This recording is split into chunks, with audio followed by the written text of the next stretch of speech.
जो मैं बता रहा था कि बिंदु क्रमांक 5 पर राष्ट्रपति महोदया ने कहा कि यह देश के इतिहास में 60 साल के बाद यह पहली बार एक घटना हुई है जब लगातार 3 बार किसी प्रधानमंत्री को स्पष्ट बहुमत प्राप्त किया हो।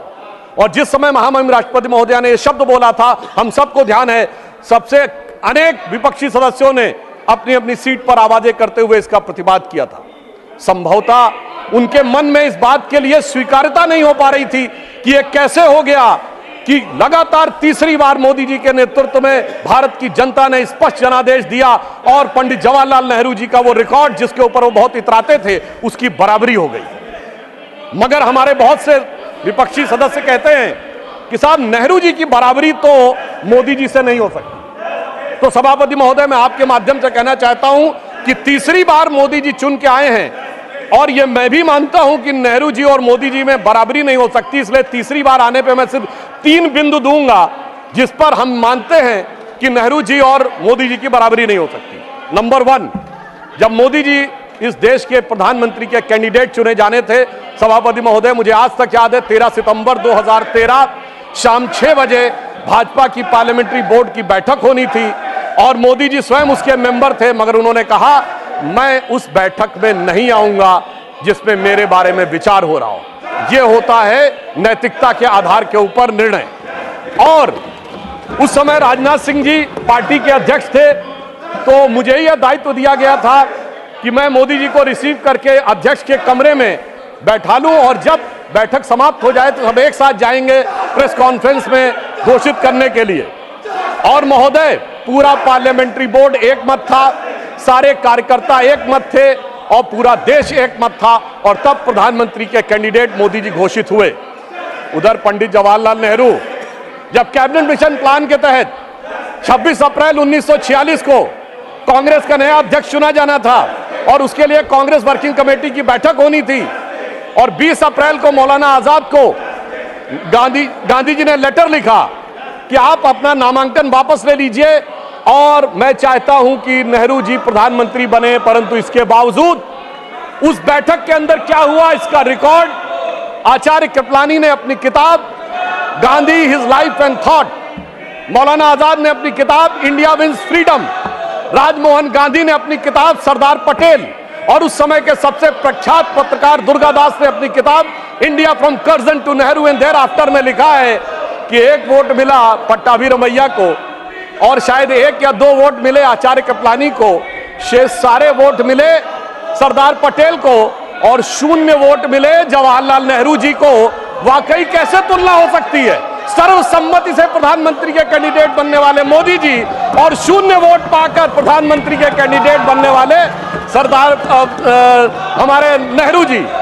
एक वो नेता जिसको पूरे देश ने नेता माना, एक वो नेता जिसको उसकी पार्टी में किसी ने नेता नहीं माना। इसलिए वाकई तुलना नहीं हो सकती। बल्कि मैं तो कहना चाहूंगा, आज खड़गे जी अध्यक्ष बनना था तो सोनिया गांधी जी की इच्छा थी तो सारे डेलीगेट्स ने खड़गे जी को वोट कर दिया और शशि थरूर जी ने नामांकन वापस कर लिया। उस समय गांधी जी की इच्छा के बावजूद किसी ने नेहरू जी को वोट नहीं किया, तो मैं कह सकता हूं आज खड़गे जी की स्थिति उस समय के नेहरू जी से बेहतर है। अब मैं दूसरा बिंदु कहना चाहता हूं कि इसमें वाकई प्रधानमंत्री श्री नरेंद्र मोदी जी और खड़गे जी में तुलना नहीं हो सकती। देखिए, नेहरू जी ने के विषय में प्रख्यात शायर मजरूह सुल्तानपुरी ने एक आर्टिकल लिख दिया था कि उनकी कार्यशैली में हिटलर की झलक दिखती है और उसके बाद सभापति महोदय 2 साल जेल में रहे थे। और यहां मोदी जी के समय में हिटलर की मौत, मोदी जी की मृत्यु की कामना और कब्र खुदेगी जैसी बात कहने वाले लोग तो छोड़िए, जिन्होंने बोटी बोटी की बात कही थी वो सम्मानित सदस्य होकर अगले सदन में आ गए और इसके बावजूद किसी पे कोई कार्रवाई नहीं हो रही है। तो मैं मानता हूं कोई तुलना नहीं है मोदी जी और नेहरू जी की। दोनों की अप्रोच में जमीन आसमान का अंतर है।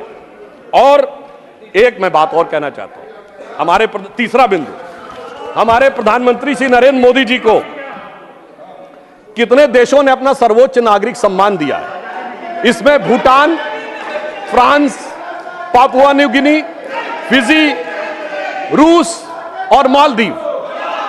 और मेरे विरोधी विशेष रूप से सुने, इसके अतिरिक्त तमाम मुस्लिम देश, Egypt, Saudi Arabia, United Arab अमीरात, बहरीन, अफगानिस्तान और विशेषकर ध्यान दें फिलिस्तीन, इतने देशों ने अपना सर्वोच्च नागरिक सम्मान प्रधानमंत्री श्री नरेंद्र मोदी जी को दिया, जो भारत के इतिहास में किसी मंत्री को नहीं मिला।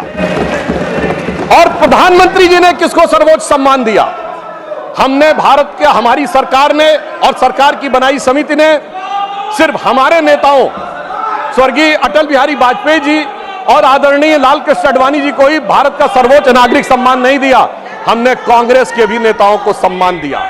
कांग्रेस के 3 बड़े नेताओं को भारत रत्न मिला।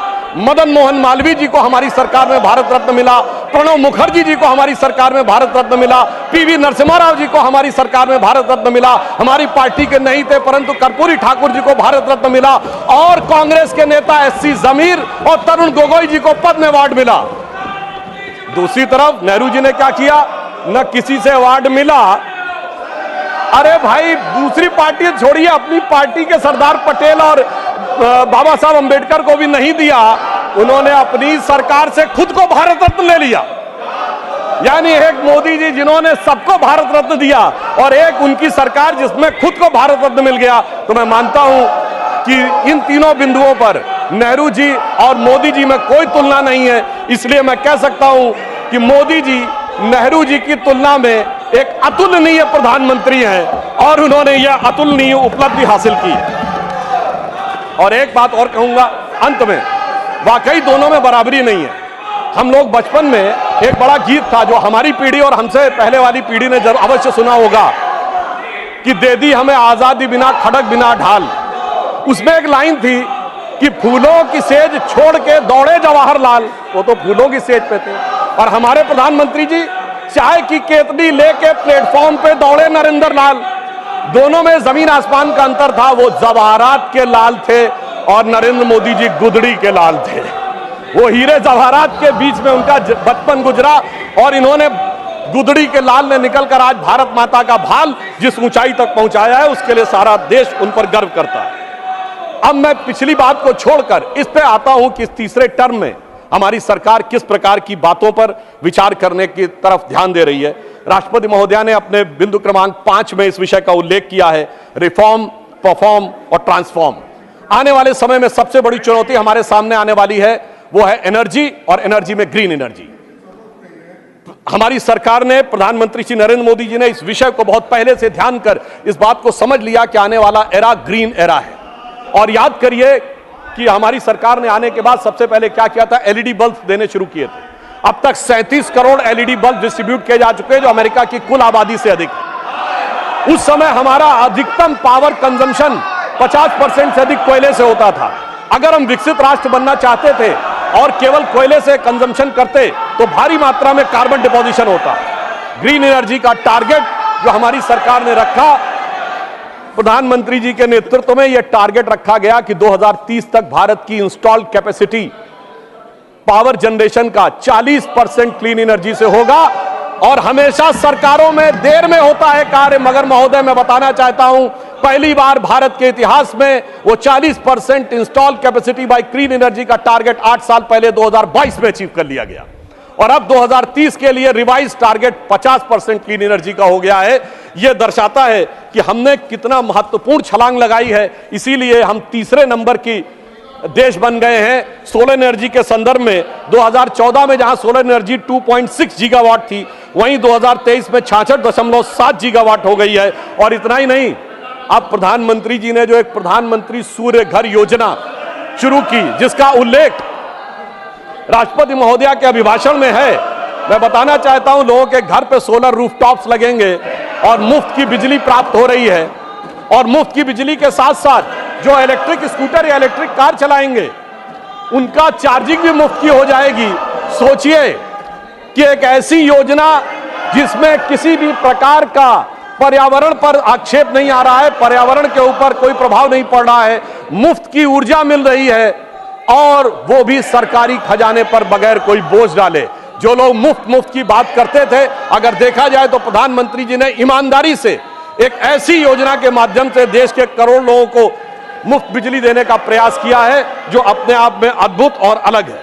और आगे भी हम भविष्य में हाइड्रोजन एनर्जी मिशन की तरफ आगे बढ़ रहे हैं।